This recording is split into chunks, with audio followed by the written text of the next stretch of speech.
সম্মানিত শিক্ষকবৃন্দ, রফিকুল এডুকেশন বিডির নতুন আরেকটি ভিডিওতে আজকে আপনাদেরকে স্বাগত জানাচ্ছি। তো আজকে আমি যেটা নিয়ে আলোচনা করব সেটা হলো ইএফটিতে আপনারা যারা বেতন পেয়েছেন এবং পাচ্ছেন না, আসলে সেই নিউজটা দেওয়ার জন্য ডেইলি ক্যাম্পাসে আমি যেই খবরটা পেয়েছি সেটা আপনাদেরকে জানানোর জন্য চলে আসলাম।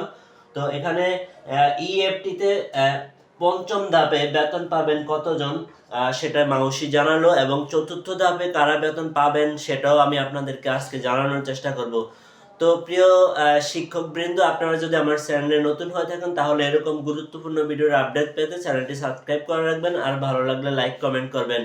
তাহলে চলুন শুরু করা যাক। তো আমরা এখানে যে নিউজটা আমরা দেখেছি সেটা হলো কি, ইএফটিতে পঞ্চম ধাপে বেতন পাবেন কতজন, সেই নিউজটা আমরা আজকে দেখব। তো এখানে এই নিউজটা প্রকাশিত হয়েছিল 13ই ফেব্রুয়ারি 2025 সাল। তো নিউজটা ছিল এরকম: বেসরকারি স্কুল কলেজে কর্মরত এমপিওভুক্ত 8,887 জন শিক্ষক কর্মচারীর পঞ্চম ধাপে ইলেকট্রনিক ফান্ড ট্রান্সফার বা ইএফটিতে বেতন পাবেন। তাদের তথ্য অর্থ মন্ত্রণালয়ে আইবাস প্লাস প্লাস এ পাঠানো হয়েছে। মানে যারা চতুর্থ ধাপ এবং পঞ্চম ধাপে বেতনের জন্য অপেক্ষা করতেছেন, আজকে তাদের জন্য এই ভিডিওটা। তো আপনারা যারা চতুর্থ ধাপে এখন বেতন পাচ্ছেন না, তৃতীয় ধাপতে অলরেডি বেতন দেওয়া হয়ে গিয়েছে, এখন চতুর্থ ধাপ আর পঞ্চম ধাপ। আর নিয়মিত এমপিও এই পঞ্চম ধাপের পরে যারা এখনো যারা সাধারণভাবে বেতন পেয়ে থাকেন তাদের এমপিও পঞ্চম ধাপের পরে দেওয়া হবে, যতটুকু আমি জানতে পেরেছি।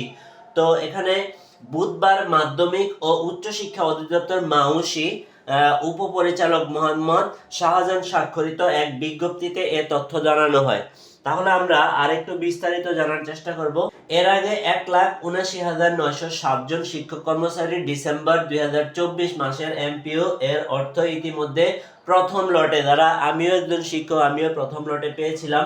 তো এর মধ্যে প্রথম লটে ইএফটিতে প্রেরণ করা হয়েছে, দ্বিতীয় লটে 67,000, তৃতীয় লটে 84,700 জনকে ইএফটিতে বেতন দেওয়া হয়েছে। তো এখন যারা অপেক্ষা করতেছেন চতুর্থ ধাপ আর পঞ্চম ধাপ, চতুর্থ ধাপে 8,200 এর অধিক শিক্ষক কর্মচারী বেতন ছাড়ের বিষয়টি প্রক্রিয়াধীন রয়েছে। মানে চতুর্থ ধাপে যারা পাবেন তাদের বেতন ছাড়ের বিষয়টি অলরেডি সামান্য বাকি রয়েছে, প্রক্রিয়াধীন রয়েছে। যে কোনো দিন পেয়ে যেতে পারেন, 2-1 দিনের মধ্যে, রবি অথবা সোমবারের মধ্যে আপনারা পেয়ে যেতে পারেন। তারপরে যারা আরো পাবেন না, মানে আরো থেকে যাবে, তাদের ফয়সালা কি হবে? তাদের ফয়সালা হবে পঞ্চম ধাপে। তো আমি যতটুকু জানতে পেরেছি সেটা আপনাদেরকে জানানোর চেষ্টা করব। জানা গেছে সরকারি কর্মকর্তা কর্মচারীরা ইএফটির মাধ্যমে বেতন ভাতা পান, তবে বেসরকারি শিক্ষা প্রতিষ্ঠানে কর্মরত এমপিওভুক্ত শিক্ষক কর্মচারীদের বেতন ভাতা সরকারি কোষাগার থেকে ছাড় হলেও তা রাষ্ট্রায়ত্ত 8টি ব্যাংকের মাধ্যমে অ্যানালগ পদ্ধতিতে ছাড় হয়। এই অর্থ তুলতে শিক্ষকদের নানা ভোগান্তিতে পড়তে হয়। ব্যাংকগুলোর মাধ্যমে বেতন ভাতা ছাড়ের জন্য কয়েক পর্যায়ে অনুমোদন সহ সংশ্লিষ্ট কাজে অনেক ক্ষেত্রেই এমপিওভুক্ত শিক্ষকদের বেতন ভাতা পেতে দেরি হয়। অনেক সময় পরের মাসের 10 তারিখেরও পরও আগের মাসের বেতন ভাতা জোটে। তারপরে আমরা যেটা দেখব, এ প্রেক্ষিতে গত 5ই অক্টোবর বিশ্ব শিক্ষক দিবসে ইএফটিতে বেসরকারি শিক্ষকদের এমপিওর বেতন ভাতা দেওয়ার ঘোষণা দেওয়া হয়। তো প্রিয় শিক্ষকবৃন্দ, আসলে আপনাদেরকে যেই খুশির সংবাদটি আমি দিব সেটা হলো চতুর্থ ধাপে বেতন দেওয়ার পরে তারপরে পঞ্চম ধাপের বেতন অলরেডি কার্যক্রম চলে অনেকটা শেষ হয়ে গিয়েছে, সেটাও মন্ত্রণালয়ে চলে গেছে পঞ্চম ধাপের বেতন দেওয়ার প্রক্রিয়া। তো পঞ্চম ধাপের বেতন দেওয়ার প্রক্রিয়া শেষ হওয়ার পর যারা নিয়মিত বেতন পান শিক্ষকরা, তারা পঞ্চম ধাপের পরে সবাই আবার একবারে জানুয়ারি মাসের বেতন পেয়ে যাবেন।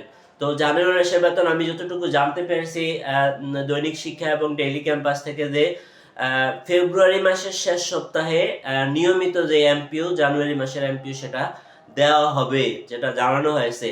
তো আপনারা অনেক কষ্ট করতেছেন, আমিও একজন ভুক্তভোগী, আমিও একজন শিক্ষক, আমিও অনেক কষ্টের মধ্যেই দিন কাটতেছে যে কবে বেতন পাবো। তো সবাই ধৈর্য ধরেছেন, আর একটু 2-1টা দিন, 5-7 দিন ধৈর্য ধরেন, পেয়ে যাবেন কয়েকদিনের মধ্যেই। তারপর থেকে হয়তোবা ফেব্রুয়ারির যে বেতনটা মার্চে দেওয়া হবে সেটা হয়তোবা 1-2 তারিখ, 5 তারিখের মধ্যে হয়তোবা দেওয়া হবে নিয়মিতভাবে। তারপর থেকে আর এরকম সমস্যা হওয়ার সম্ভাবনা একবারেই নাই। তো প্রিয় শিক্ষকরা, আশা করি সবাই ভালো থাকবেন। আজকের ভিডিওটি যদি ভালো লেগে থাকে তাহলে অবশ্যই লাইক কমেন্ট করতে ভুলবেন না। তো সবার সুস্বাস্থ্য ও দীর্ঘায়ু কামনা করে আজকের ভিডিও এখানেই শেষ করছি। সবাই ভালো থাকুন। আল্লাহ হাফেজ।